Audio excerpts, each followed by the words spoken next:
Hello, my name is Peter Parfitt and welcome to the New Brick Workshop. Now, I've been pretty tied up with lots of things on the house which I haven't been videoing, so I thought I'd just give you a sort of interim catch-up, as it were, to let you know what I'm up to now. Now, I've been working on a video project, the construction of a hall table, and I've run into all sorts of difficulties, and I'm just going to explain them to you now. Now, the first problem came when I was considering what wood to use for the top of the hall table. And I've chosen the top of an old Pembroke table. And I've had this top for a long, long time. It's solid mahogany, it's lovely, it's quite thin. But the problem was,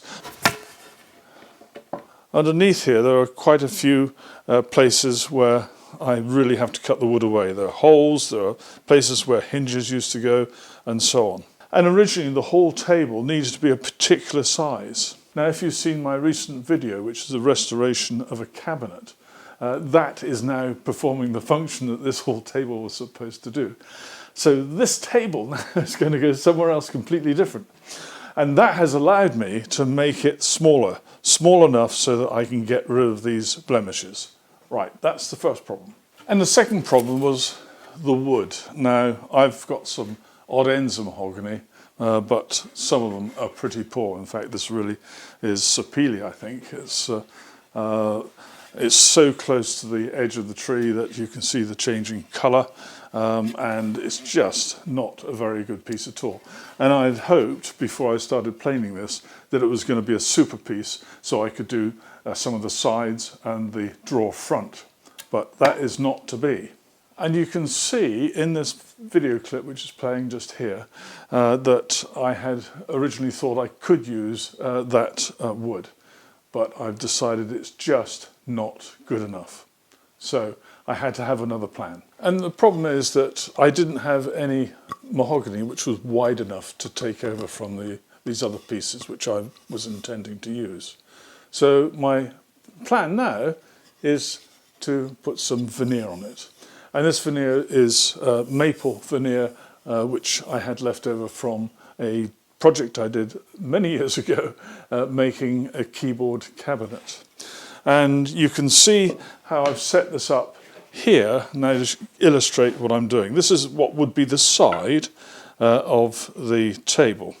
And I've put one of these veneered pieces in here with a bottom piece and a top piece. These are the legs here.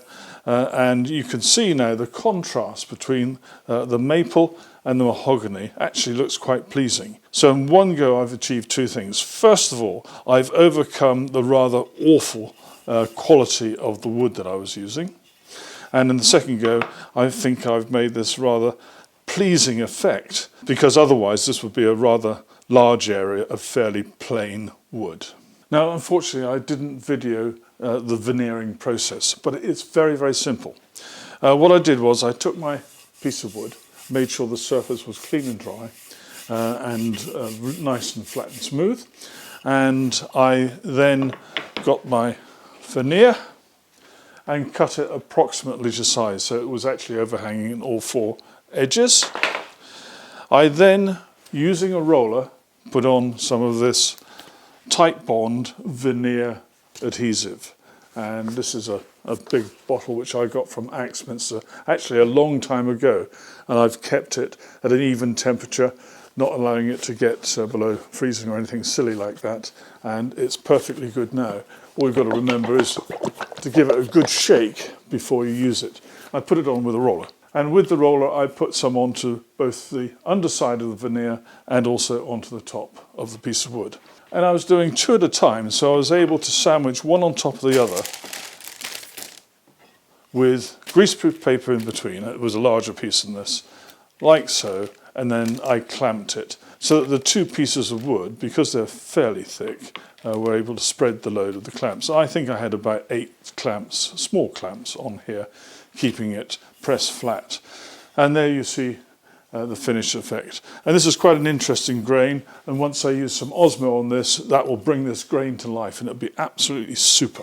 And I'm going to use the same technique for the drawer front, and the only difference being that the piece of wood that I'll use for the front, I'm going to have a solid wood maple edging put onto it, before putting the veneer on. And that way the edge of veneer goes over that maple lipping, and it will make it stronger and also make it look better.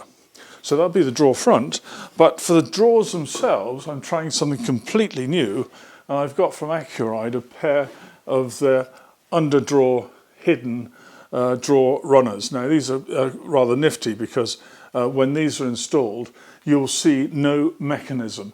Even when you open the drawer you won't be able to see any of the mechanism, and I know that professional woodworkers like my friend David would use nothing but drawer runners like these because they're very discreet and of course they work beautifully. So anyway, I've got to get back to climbing up a ladder outside the house now and doing a few other odd jobs outside which are really important at this time of year.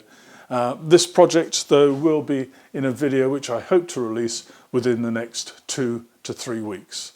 Many thanks for watching. Take care. Bye bye.